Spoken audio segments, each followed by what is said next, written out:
మొన్న జరిగినటువంటి ఒక బెంగాల్లో, అదేవిధంగా అస్సాంలో, పుడుచ్చేరిలో, కేరళలో కూడా భారతీయ జనతా పార్టీకి మొట్టమొదటిసారిగా 3 సీట్లు గెలవడము, మరి తమిళనాడులో కూడా అక్కడ ఎవరైతే దేశ విభజన గురించి మాట్లాడడం జరిగిందో దక్షిణ ఉత్తరాదిగా వాళ్ళని ఓడించేటటువంటి ఒక మనం పరిణామాలు చూసినాం.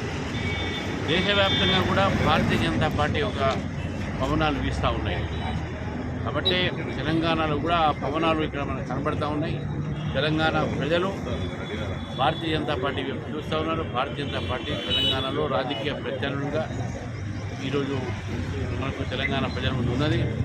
బీఆర్ఎస్కి అవకాశం ఇచ్చారు, కాంగ్రెస్ అవకాశం ఇచ్చారు.